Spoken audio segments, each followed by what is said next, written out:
नमस्कार, स्वागत है आपका इंडिया वॉइस पर। मैं हूं आपके साथ स्वीटी दीक्षित। बुलेटिन की शुरुआत करेंगे हम जानकारी के साथ। बता दें कि ज्ञानवापी परिसर में एएसआई सर्वे का काम जारी है। 41 सदस्यीय एएसआई की टीम कर रही है सर्वे। सुबह सवेरे ही एएसआई की टीम वहां पे पहुंच चुकी थी और अभी भी काम जारी है। एएसआई की टीम में लखनऊ, दिल्ली के एक्सपर्ट्स, प्रयागराज और आगरा के भी एक्सपर्ट शामिल है। महिलावादी और हिंदू पक्ष के वकील भी मौजूद है। ज्ञानवापी के पास सुरक्षा के पुख्ता इंतजाम है। पिछली बार भी एएसआई सर्वे सुबह सवेरे ही शुरू हुआ था और आज भी ये तस्वीर निकल के सामने आ रही है।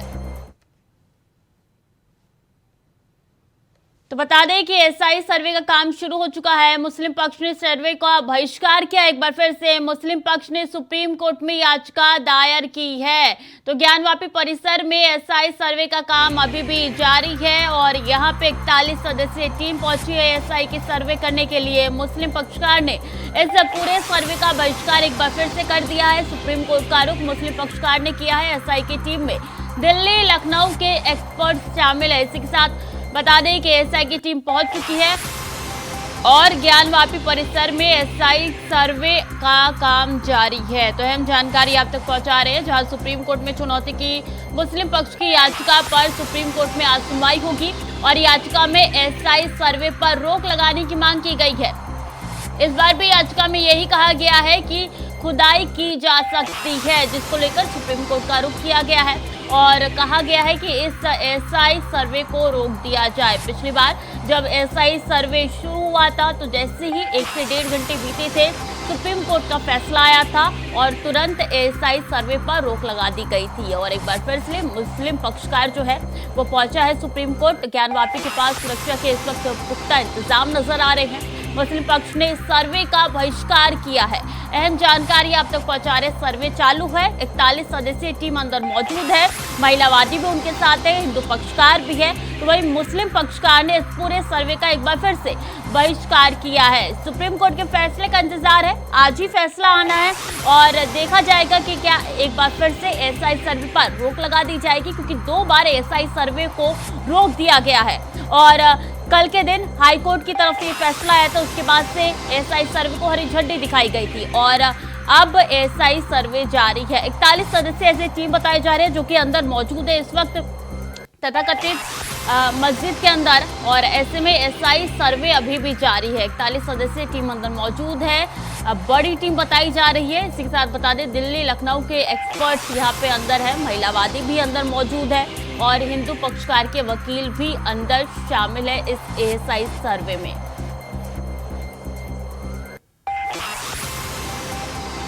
तो प्रयागराज और आगरे के भी एक्सपर्ट शामिल है इस एएसआई सर्वे में।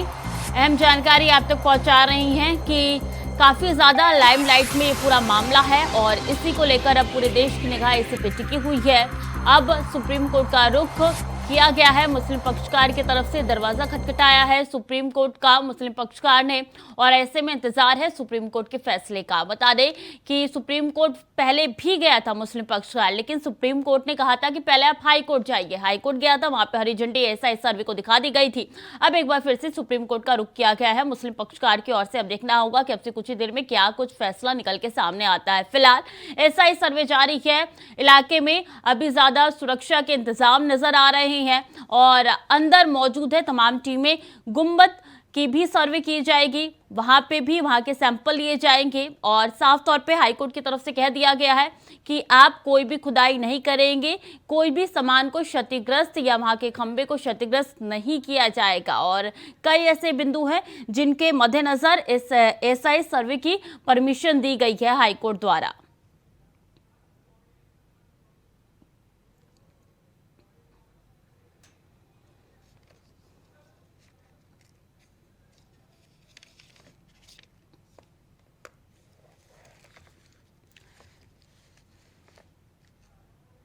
तो इसी खबर पर ज्यादा जानकारी के साथ विकास चौबे हमारे साथ वाराणसी से जुड़ चुके हैं। विकास, क्या चल रहा है अंदर? बिल्कुल, देखिए एएसआई सर्वे शुरू हो चुका है और एएसआई की जो टीम है वो अभी ज्ञानवापी परिसर में है। साथ ही साथ हिंदू पक्ष की सभी वादिनी महिलाएं और वहाँ के जो याचिकाकर्ता यानी कि अधिवक्ता है वो भी ज्ञानवापी परिसर में मौजूद हैं और एक तो चीजों की सर्वे की जा रही है, इस चीजों को बारीकियों से तराशा जा रहा है। क्योंकि आपको बता दें कि 24 तारीख को जब ये सर्वे चल रहा था तो सुप्रीम कोर्ट में मुस्लिम पक्ष गया था और उसी की याचिका को देखते हुए मुस्लिम पक्ष ने इस पर रोक लगा दी थी तत्काल प्रभाव से। उसके बाद ये मामला पूरा हाईकोर्ट में चला और कैसे जो है हाईकोर्ट ने कल आदेश दिया सर्वे बरकरार रखने का एएसआई सर्वे को लेकर, तो वही जो है आज से सर्वे शुरू हो चुका है। और आपको बता दें कि जुम्मे की नमाज की वजह से ये सर्वे जो है 12 बजे तक चलेगा, यानी कि दोपहर 12 बजे तक एएसआई जितने साक्ष्य इकट्ठा करता है, जितनी डेटिंग के जरिए जितने सैंपल्स इकट्ठा करता है ज्ञानवापी परिसर से, वो भी जो है काफी अहम हिस्सा होगा उसका। और इसी को देखते हुए पूरे ज्ञानवापी परिसर के बाहर काशी विश्वनाथ मंदिर के बाहर भारी संख्या में पुलिस बल तैनात कर दी गई है। पैरामिलिट्री फोर्सेस की जगह जगह तैनाती है, अपने अपने लेवल पर वो चेक कर रहे हैं। साथ ही साथ एटीएस के लोग भी अंदर की चीजों की जांच कर रहे हैं और किसी भी संदिग्ध व्यक्ति को, किसी भी जो अधिकृत व्यक्ति है अनधिकृत व्यक्ति को अंदर नहीं जाने दे रहे हैं। और यही वजह है कि ज्ञानवापी परिसर का सर्वे आज काफी ज्यादा महत्वपूर्ण है, क्योंकि कई बार जो है तर्क वितर्क के बाद ज्ञानवापी में जैसा हाईकोर्ट में जैसी ये बात चली, हाईकोर्ट में सुनवाई चल रही, एक तरफ जहाँ हिंदू पक्ष दावा कर रहा था कि जब आप इतना आश्वस्त है मुस्लिम पक्ष को लेकर कि जब आप इतने आश्वस्त है कि मस्जिद अपने सर्वे से डर क्यों रहे हैं, सर्वे कराने दिया जाए। उसके बाद जो है 2 दिन तक तर्क वितर्क चला और जो है आज जो है सर्वे फिर से शुरू हो गया। कल हाईकोर्ट ने फैसला दिया था तो काफी ज्यादा महत्वपूर्ण हो जाता है छोटी ये फैसला भी और ये सर्वे भी आज के लिहाज से। अब सर्वे चल रहा है, देखना होगा 12 बजे तक क्या कुछ निकल कर सामने आता है और एएसआई कितने साक्ष्य इकट्ठा करेगी, क्योंकि एक सुबह ही जो है अधिवक्ताओं के साथ, वादिनी महिलाओं के साथ एएसआई की टीम पहुंची अंदर और लगातार सर्वे चल रहा है तभी से। जी, सर्वे कहाँ से शुरू हुआ है? पश्चिमी वॉल जो है वो काफी ज्यादा इंपॉर्टेंट हिस्सा है, तो गुंबद से सर्वे शुरू हुआ है या पश्चिमी वॉल से ही ये कार्य शुरू किया गया, पश्चिमी दीवार से?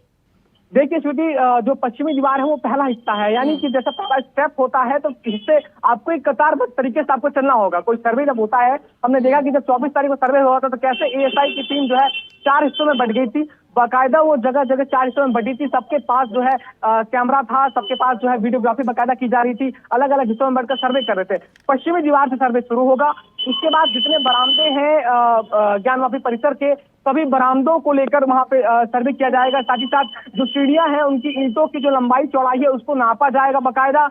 वहां की मिट्टियों का सैंपल लिया जाएगा, तहखाने की मिट्टियों का। लेकिन ये बात याद रखनी होगी कि हाईकोर्ट ने जो साफ साफ तौर पर फैसले के साथ जो निर्देश भी दिया है एएसआई को, उन्होंने कहा है कि आपको इसमें खुदाई नहीं करनी है और इस चीज का बखूबी ध्यान रखना है कि जो सर्वे के दौरान आप जो भी तकनीक प्रयोग करें इसके लिए आप स्वच्छता है आपकी, लेकिन कहीं ना कहीं उसको नुकसान ना पहुंचे उस ढांचे को, जो भी ऐतिहासिक मंदिर चाहे। जाहिर सी बात है कई बिंदुओं पे हाईकोर्ट ने हरी झंडी दिखा दी है इस सर्वे को लेकर, लेकिन जहां मुस्लिम पक्षकार की बात की जाए तो सुप्रीम कोर्ट इन्हीं बिंदुओं को लेकर मुस्लिम पक्षकार पहुंचा है। उनकी तरफ से साफ तौर पे कहा गया है एएसआई सर्वे द्वारा यहाँ पे खुदाई हो सकती है, लेकिन हाईकोर्ट ने तो साफ तौर पे कह दिया कि आप खुदाई नहीं करेंगे और इन्हीं शर्तों के कारण परमिशन दी गई है।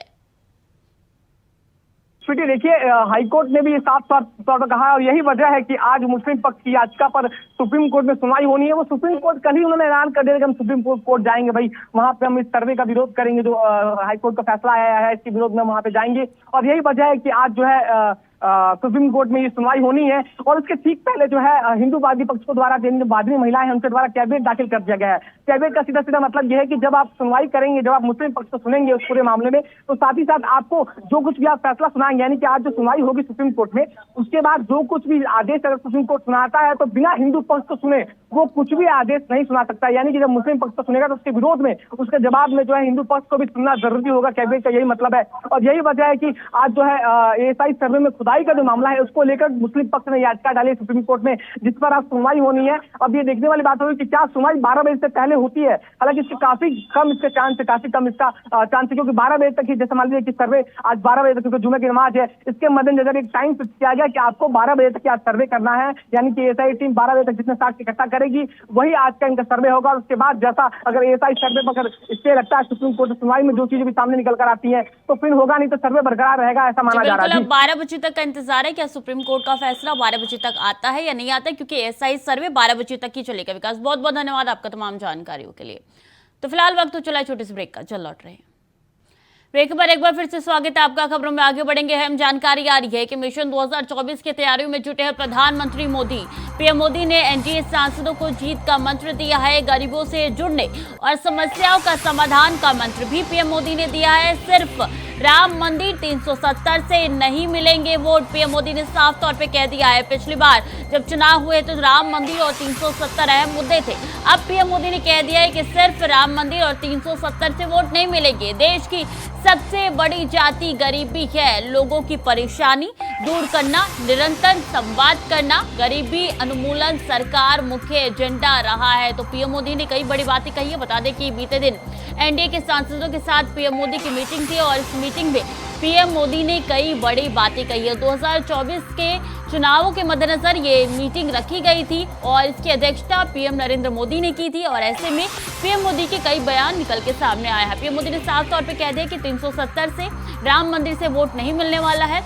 इस वक्त सबसे ज्यादा परेशानी गरीबी है, तो लोगों की परेशानी दूर करना, निरंतर संवाद करना ये एजेंडा है। गरीबी उन्मूलन सरकार मुख्य एजेंडा रहा है और ऐसे में पीएम ने सांसदों से कहा है कि गरीबों से संवाद बनाए रखे। तो पीएम मोदी का ये बयान निकल के सामने आया है। बता दें कि एनडीए के सांसदों के साथ मीटिंग थी और ऐसे में पीएम मोदी निरंतर मोर्चे पर तैनात होते हुए नजर आ रही है। लोकसभा चुनाव के मद्देनजर तैयारी है इस वक्त बीजेपी की काफी ज्यादा दिख रही है। धरातल पे काम कितना होगा ये सबसे अहम हो जाता है।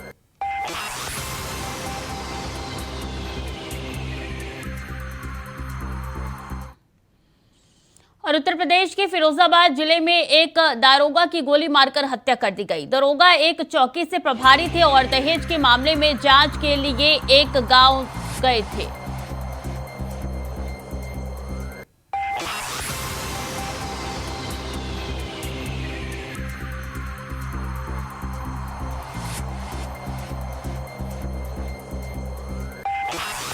तो इस बीच अहम जानकारी आ रही है कि कानूनी प्रक्रिया का दुरुपयोग हुआ है, ये राहुल गांधी ने कहा है। राहुल गांधी को गुजरात की सेशन कोर्ट ने सुनाई थी 2 साल की सजा। मामले में आज एक बार फिर से सुनवाई होने जा रही है। तो मोदी सरनेम केस में आज सुप्रीम कोर्ट में सुनवाई होनी जा रही है। राहुल गांधी ने की है सजा पर रोक करने की मांग और ऐसे में कहा है कि कानूनी प्रक्रिया का दुरुपयोग हुआ है। राहुल को गुजरात की सेशन कोर्ट ने सुनाई थी 2 साल की सजा और ऐसे में सुप्रीम कोर्ट से राहत नहीं मिली तो 2031 तक चुनाव नहीं लड़ पाएंगे राहुल गांधी। तो हम जानकारी आप तक पहुंचा रहे हैं, जहां राहुल गांधी को 2 साल की सजा मिली थी। ऐसे में राहुल गांधी एक के बाद एक कोर्ट का रुख कर रही है और इस मामले में आज भी सुनवाई होने जा रही है। राहुल को गुजरात की सेशन कोर्ट ने 2 साल की सजा सुनाई थी। मोदी सरनेम मानहानि केस का ये पूरा मामला है, जिसको लेकर राहुल गांधी की लोकसभा की सदस्यता रद्द हो गई थी और इसके बाद राहुल गांधी के कई बयान निकल के सामने आ रहे हैं। तो आज सुप्रीम कोर्ट में सुनवाई होने जा रही है। देश के सर्वोच्च न्यायालय में आज राहुल गांधी के मुद्दे पर सुनवाई होने जा रही है और ऐसे में राहुल गांधी ने की है सजा पर रोक लगाने की मांग। आज सुनवाई होने जा रही है। सुप्रीम कोर्ट में कहा है कि कानूनी प्रक्रिया का दुरुपयोग हुआ है और ऐसे में उन्होंने इस सजा पर रोक की मांग की याचिका दायर की है सुप्रीम कोर्ट में। राहुल को गुजरात की सेशन कोर्ट ने सुनाई थी 2 साल की सजा, जिसको लेकर लोकसभा की सदस्यता उनकी रद्द हो गई थी और सुप्रीम कोर्ट से राहत नहीं मिलने तो 2031 तक चुनाव नहीं लड़ पाएंगे राहुल गांधी। मोदी सरनेम केस में आज सुप्रीम कोर्ट में सुनवाई होने जा रही है।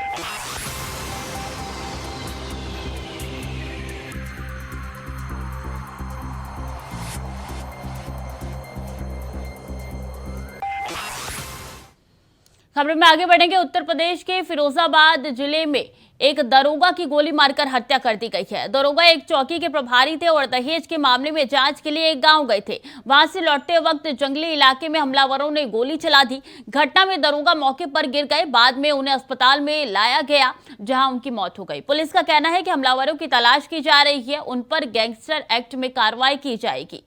तो मामला दरोगा की हत्या से जुड़ा हुआ है। बता दें कि दहेज के मामले में वो जांच पड़ताल करने के लिए एक गांव गए थे। जैसे वो वापस लौट रहे थे तो जंगली इलाके में उनकी गोली मारकर हत्या कर दी गई। आनंद फानन में अस्पताल ले जाया गया, लेकिन वहां पे डॉक्टरों ने मृत घोषित कर दिया और ऐसे में पुलिस आगे की जांच में जुटी हुई है कि आखिर कौन है वो दबंग जिनके हौसले बुलंद होते हुए नजर आ रहे हैं। ऑन ड्यूटी दरोगा को उन्होंने गोली मारी है। काफी संज्ञान लेने वाला ये पूरा मामला है। फिरोजाबाद का ये पूरा मसला है, जहां से खबर निकल के सामने आ रही है।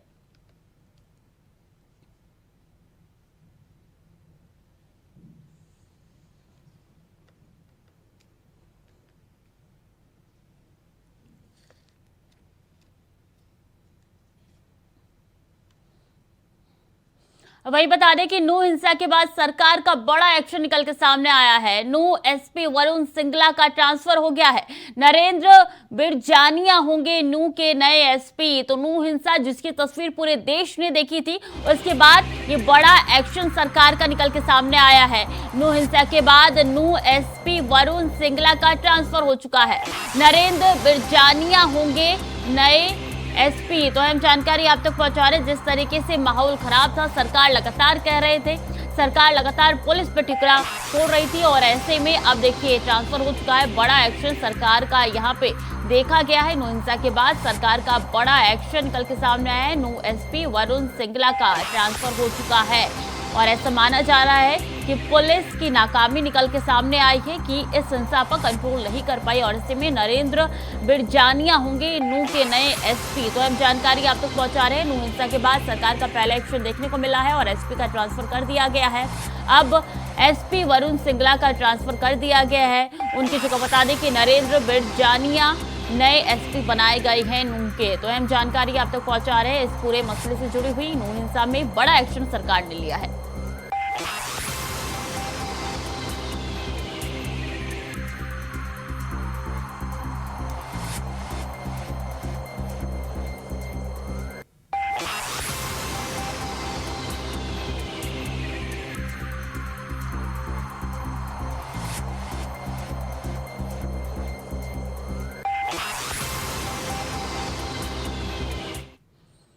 और लोकसभा में गुरुवार को दिल्ली सर्विस बिल पास कर दिया गया है, जिसको अब शुक्रवार को राज्यसभा में पेश किया जाएगा। वही स्पीकर ओम बिरला ने आप सांसद सुशील कुमार रिंकू को बाकी बचे सत्र के लिए निलंबित कर दिया है। रिंकू को निलंबित करने का प्रस्ताव संसदीय कार्य मंत्री प्रहलाद जोशी लाए थे। रिंकू पर वेल में आकर कागज फाड़ने का आरोप था।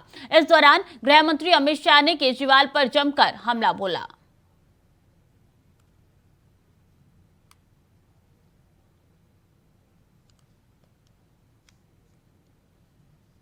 क्या डेमोक्रेसी की चिंता है?